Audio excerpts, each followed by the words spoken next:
देश में नाम और सरनेम से भी चीजें तय होती हैं सर। खालिद नाम है, जेल में रहोगे, सुनवाई नहीं होगी। हैदर नाम है, मीरान हैदर, नहीं सुनवाई होगी। इमाम नाम है, सर्जिल इमाम, नहीं होगा। गुलफिशा होगी, नहीं होगा। मूलवासी बचाओ संघ मंच है छत्तीसगढ़ में, अनलॉफुल बना देते हैं आप। अरे कोई तो तौर तरीका हो। किसान विरोध करे, देशद्रोही है। विद्यार्थी विरोध करें, नौकरी के लिए नौकरी मांग रहे हैं आपसे, और कुछ तो नौकरी भी नहीं मांग रहे हैं, परीक्षा समय पर कराने की मांग कर रहे हैं। आप कह रहे हो अराजक हैं, नक्सल हैं। ये जो शब्दावली लेकर के, विशेषण लेकर के आप घूमते हैं, इससे थोड़ा बाज आइए। टाइम मशीन नहीं है सर, नहीं तो मैं अपने सारे साथियों को 47-46 ले जाता। खून की नदियां बह रही थी दोनों तरफ, खून की नदियां। मंदिर में गाय काट के फेंकी जा रही थी, मस्जिद में सुअर फेंके जा रहे थे। उस दौर में एक ऐसे देश के निर्माण का संकल्प, गलतियां हुई होंगी। आप विलन क्यों बनाते हो भाई? सर, ग्राउंड फ्लोर बनाने में सबसे ज्यादा मेहनत लगती है, नींव है वो। नेहरू और अंबेडकर, पटेल, आजाद ने नींव डाली। आप सेकंड थर्ड फ्लोर बना रहे हैं, उन्होंने फर्स्ट फ्लोर बनाया। आप 5 फ्लोर और बनाइए, लेकिन नींव के बगैर फ्लोर किसी काम का नहीं। ये याद रहना चाहिए। वो जो सेप्टिक टैंक और सीवर में उतर करके जहरीली गैस से मरने वाले लोग, ये कौन हैं? ये हम एक हैं तो सेफ हैं में नहीं आते। ये हमारे हिस्सा नहीं है, इसी समाज का हिस्सा है। हाँ, ये अव्वल बात है कि हमारी जातिगत सीढ़ी नुमा पदानुक्रम में वो नीचे आते हैं, उन पर गौर थोड़ा हम कम करते हैं। माननीय सभापति महोदय, नेहरू जी पर बहुत चर्चा होती है जब से इस संसद में आया हूं, और मैं इस नई सरकार के बाद ही सदन में आया हूं। बचपन में सोचा करता था पार्लियामेंट पहुंचूंगा, लेकिन आज एक कन्फेशन करता हूं, हमेशा अपने को विपक्ष में देखता था, तो विपक्ष में ही हूं। तो सर ऐसा है, मैंने कई दफा कहा है, 14 का चुनाव, 19 का चुनाव, 24 का चुनाव, जवाहरलाल नेहरू नहीं आ रहे हैं, विपक्ष हारा है, कांग्रेस हारी है। 100 साल आप चुनाव जीतेंगे, लेकिन नेहरू को फिर भी वहां खड़ा पाएंगे, क्योंकि अथॉरिटेरियनिज्म के खिलाफ, पार्लियामेंट्री डेमोक्रेसी के प्रतीक हैं नेहरू। वो ढाल हैं, वो रक्षा कवच हैं। और मैं आपको बताऊं, हमारे नड्डा साहब ने जेपी का उद्धृत किया, और मुझे अच्छा लगा कि जयप्रकाश जी ने जब इंदिरा जी को, वो इंदू लिखा करते थे, जब चिट्ठियां लिखी ना इमरजेंसी के दौरान, तो नेहरू को इन्वोक किया। I am writing to you in the name of your father Jawaharlal Nehru. वो ऐसे व्यक्ति थे, जब उनकी आलोचना नहीं होती थी तो छद्म नाम से अपनी आलोचना स्वयं करते थे।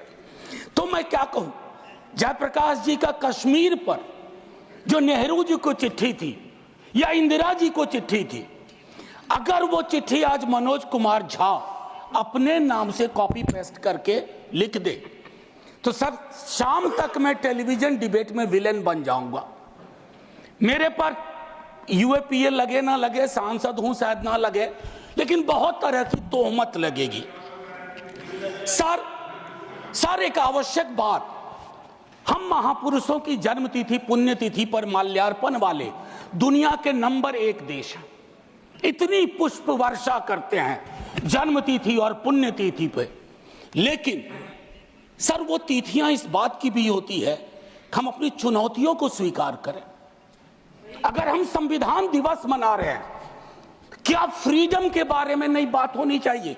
दोनों तरफ ऐसी बातें हो रही हैं, मेरी कमीज सफेद, तुम्हारी कमीज गदली। अरे साहब, संविधान की कमीज देख लो, वो गदला ना हो, उस पे दाग ना पड़े। ये हमारा दायित्व होना चाहिए। आज से 25 वर्ष बाद मैं इस सदन में नहीं होऊंगा, हम में से बहुत लोग नहीं होंगे। जब 100 साल पे चर्चा हो रही होगी, बहुत चर्चा होगी, लोग विश्लेषण करेंगे, जैसे आज हम करते हैं कि नेहरू को यह करना चाहिए था, नेहरू ने वो नहीं किया। 100 साल बाद कोई आपके बारे में टिप्पणी करे, मैं जीवित नहीं रहूं, संभवतः मैं सदन में नहीं रहूंगा, लेकिन वो भी अच्छा नहीं लगेगा। सर, अशोभनीय लगेगा। टाइम मशीन नहीं है सर, नहीं तो मैं अपने सारे साथियों को 47-46 ले जाता। खून की नदियां बह रही थी दोनों तरफ, खून की नदियां। मंदिर में गाय काट के फेंकी जा रही थी, मस्जिद में सुअर फेंके जा रहे थे। उस दौर में एक ऐसे देश के निर्माण का संकल्प, गलतियां हुई होंगी। आप विलेन क्यों बनाते हो भाई? विलेन मत बनाओ, आपसे भी गलतियां होती हैं, हमसे हुई हैं। मैं सिर्फ इतना कहता हूं माननीय उपसभापति महोदय कि जब हम तबसरा करते हैं इस तरह के नेताओं पे, तो हम भूल जाते हैं 47 में इस देश की क्या हालत है। सर आपने घर बनाया हो, मैंने नहीं बनाया अभी तक, मेरे पिता ने बनाया। सर ग्राउंड फ्लोर बनाने में सबसे ज्यादा मेहनत लगती है, नींव है वो। नेहरू और अंबेडकर, पटेल, आजाद ने नींव डाली। आप सेकंड थर्ड फ्लोर बना रहे हैं, उन्होंने फर्स्ट फ्लोर बनाया, आप 5 फ्लोर और बनाइए, लेकिन नींव के बगैर फ्लोर किसी काम का नहीं है, ये याद रहना चाहिए। सर माननीय उपसभापति महोदय, हमारे प्रधानमंत्री जी, भाजपा के कई साथी, और चूंकि ये संविधान की डायरेक्टिव प्रिंसिपल्स में है कि यूनिफॉर्म सिविल कोड, सर मैंने विस्तार से अध्ययन किया है, नड्डा साहब ने भी अध्ययन किया होगा, तमाम साथियों ने। सर कई तरह के उस पे विचार थे, लेकिन डोमिनेंट विचार था कि इसको रखो, किसी दिन वक्त आएगा इस पर बात होगी। सर 44 आर्टिकल जो कि ड्राफ्ट में 35 था, उससे पूर्व आर्टिकल 39 क्लॉज सी है sir, about concentration of wealth. Income inequality का इस देश में जो आलम है, हम टाइम बॉम्ब पे बैठे हुए हैं, टाइम बॉम्ब है ये, और ये सबको इंपैक्ट कर रहा है, ना सिर्फ गरीब मजलूम वर्गों को, मध्यम वर्ग को। अभी हालिया रिपोर्ट आई कि प्रॉफिट मेकिंग कंपनीज, लेकिन उनकी प्रॉफिट का एम्प्लॉय के सैलरी में कोई रिफ्लेक्शन नहीं है सर। रिलेटिव डिप्रिवेशन का जन्म हो रहा है। 44 तक पहुंचिए यूनिफॉर्म सिविल कोड तक, लेकिन रास्ते में एक मील का पत्थर है आर्टिकल 39C। वहां रुकिए, ठहरिए, सोचिए कि इसको, क्योंकि अंबेडकर साहब को आप कोट कर रहे थे सोशलिज्म के बारे में कि वो कहते थे कि वो तो रचा बसा है, सेक्युलरिज्म रचा बसा, मानता हूं, लेकिन उन्होंने नेशनलाइजेशन ऑफ लैंड और इंडस्ट्री की भी बात की थी। मैं उसकी पैरोकारी आज के दौर में नहीं कर रहा हूं, लेकिन ये जरूर कहूंगा कि प्राइवेट प्लेयर्स ऐसे ना हो जाए कि एक को चादर से ढकने के चक्कर में पूरा देश नग्न सच्चाई से रूबरू होता रहे, ये नहीं होना चाहिए। अब सर मैं एक बात कहता हूं, आज जब मैं यहां बोल रहा हूं, इस देश के किसी न किसी कोने में सीवर से एक आध डेथ हो चुकी होगी, सीवर में उतर करके। खुदाई चल रही है इस देश में, कई जगह खोदे जा रहे हैं। एक खुदाई हम सब सांसद मिलके करें, वो जो सेप्टिक टैंक और सीवर में उतर करके जहरीली गैस से मरने वाले लोग, ये कौन है?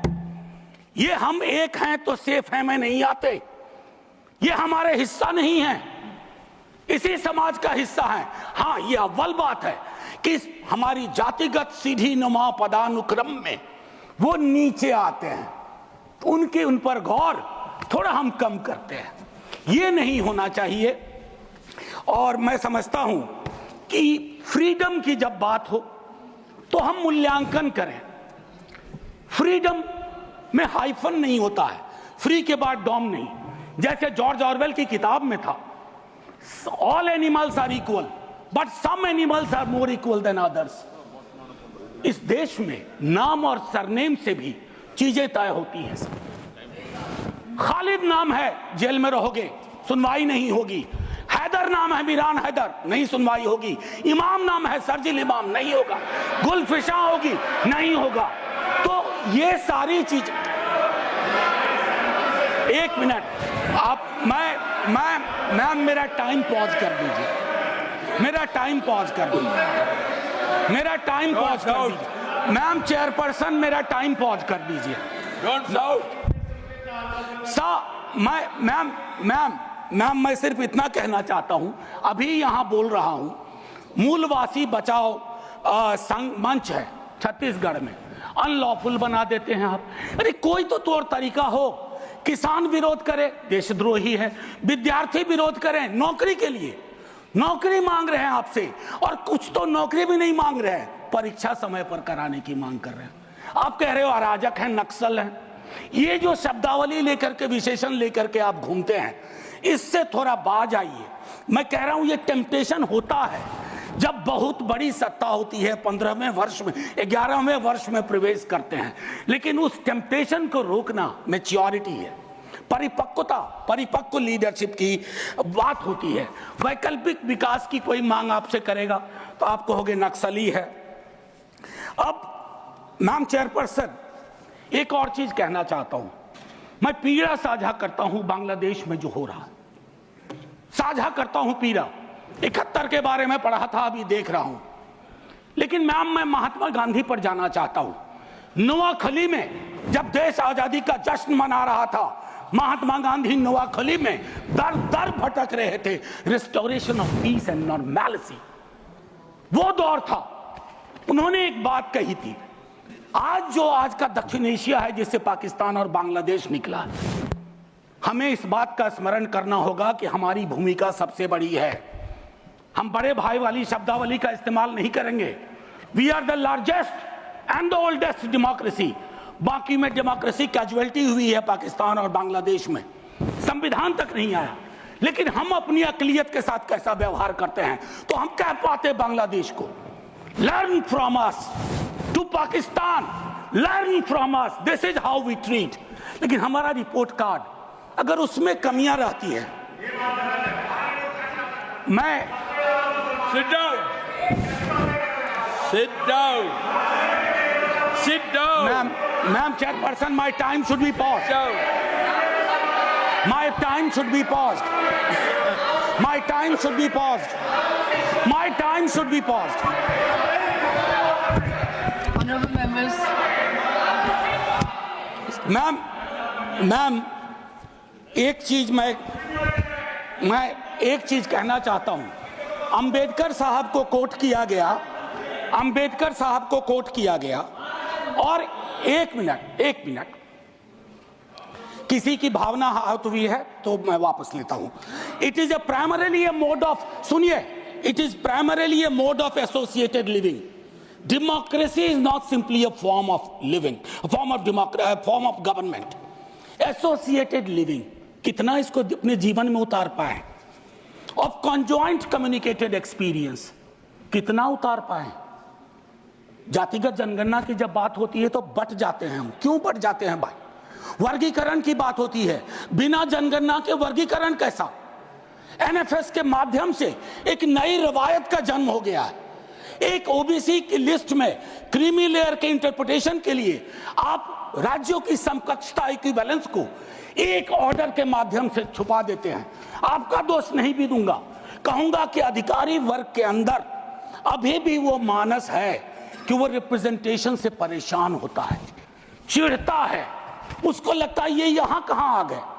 अभी बिहार में सर्वेक्षण हुआ, कई लोगों ने कहा हम तो इतने कम नहीं हो सकते। विजिबिलिटी और न्यूमेरिकल स्ट्रेंथ में फर्क होता है। विजिबल आप इसलिए अपने को समझते हैं ज्यादा कि आप न्यायालय में हैं, आप विद्यालय में हैं, आप सड़क पे हैं, आप चौक पे हैं, आप चौराहे में हैं, तो आपको लगता हम तो बहुत, हमें कम क्यों दिखाया गया? उसके इस रिश्ते को हम सबको समझना होगा मैम चेयरपर्सन। और जो मैंने कहा conjoint experience and associated living, together with that I'll take you for a minute to what Jawaharlal ji said in the beginning of objective resolution. उन्होंने कहा, और मैं हिंदी में तर्जुमा करता हूं, कि आज जब मैं यहां खड़ा हूं तो 5000 साल का अतीत मेरे सामने खड़ा है। मैं अभिभूत भी हूं, लेकिन मेरी चिंताएं भी हैं। इन चिंताओं और अभिभूत होने के बीच किस तरह के राष्ट्र का हम निर्माण करेंगे इस संविधान सभा के माध्यम से, मैं इस चुनौती को स्वीकार करता हूं अपने साथियों के साथ। और then he mentioned oath of tennis court. मैंने इस सदन में एक दिन कहा था कि 1789 के रेवोल्यूशन के बाद जहां से लिबर्टी, इक्वालिटी, फ्रैटर्निटी आया, जवाहरलाल जी ने कहा तब के बादशाह ने वहां कमरे बंद करवा दिए कि कॉन्स्टिट्यूएंट असेंबली नहीं बैठ सकती है, एक कमरे से दूसरा कमरा, दूसरे कमरे से बरामदा, और आखिर में टेनिस कोर्ट में पूरी की पूरी असेंबली बैठी और ओथ लिया। उसको कहते हैं ओथ ऑफ टेनिस कोर्ट। उन्होंने क्यों यह उदाहरण दिया कि हमारी डेमोक्रेसी में भी कभी इस तरह के चैलेंज आ जाए तो संसद इमारत की मोहताज नहीं होगी, संसदीय लोकतंत्र इमारत की मोहताज नहीं होगी, वो इबारत देखेगी। और इबारत और इमारत में फर्क है। मैम आज मैंने कहा था हट करूंगा, 1.5 से 2 मिनट और चाहिए।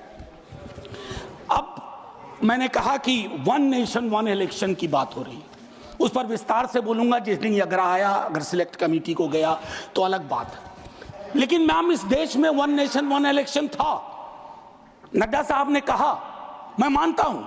कई दफा क्या होता है जब आप कोट करते हैं, हमारी यूनिवर्सिटी में कहते हैं कि सेमी कोलोन के बाद किसी को कोट मत करो, उसको हम लोग कहते हैं पुअर साइटेशन, कि किसी को कोट किया। जैसे आपको उदाहरण के लिए मैम 30 सेकंड में कि मार्क्स ने कहा religion is the opium for masses, ऐसा कभी नहीं कहा मार्क्स ने, वो सेमी कोलन के बाद का एक सेंटेंस था। उन्होंने ये कहा is the Sai of oppressed, लेकिन सेमी कोलन के बाद का उठा करके कहा रहे रिलीजन के तो खिलाफ थे कार्ल मार्क्स। तो उसी तरह से साइटेशन के साथ दिक्कत है। मैं सिर्फ इतना कहना चाहता हूं, वन नेशन की वो साइकिल टूटी थी, वन नेशन वन इलेक्शन की साइकिल 60s मिड 60s में टूटी। आज क्या गारंटी है, हम कैसे अगले चुनाव तक ले जाएंगे? Will it be a proxy governance? Then it won't it undermine the idea of will of the people? मैं समझता हूं कि इस पर विशद चर्चा हो और तभी जा करके एक बस अभी तो 33 सेकंड लिया है, 1 मिनट और दे दीजिए। मैम चेयरपर्सन, तारतम्य तो थोड़ा टूट जाता है, फिर भी अपनी एक बात कह के खत्म करूंगा। बाबा साहब भीमराव अंबेडकर के बचपने का एक छोटा किस्सा। क्लासरूम में बैठे हुए थे सबसे पीछे, शिक्षक ने कहा चूंकि मैथमेटिक्स में बहुत अच्छे थे, आओ इसको हल करो। ज्यों ही वो बोर्ड की तरफ बढ़े, जितने कास्ट हिंदू अपर कास्ट के लोग थे वो दौड़ के बोर्ड के पास गए, क्योंकि बोर्ड के पीछे उनका टिफिन बॉक्स था। उनको लगा ये पोल्यूट हो जाएगा।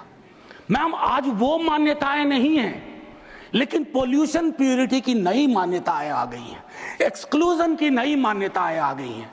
और आखिरी में ऑस्विज एक जगह थी पोलैंड में, जहां जिसको सिर्फ गैस चैम्बर से मत समझिए, ऑस्विज के बनने में सालों की नफरत और घृणा थी, जिसका अंजाम ना सिर्फ जर्मनी में भुगता गया, पूरी दुनिया ने।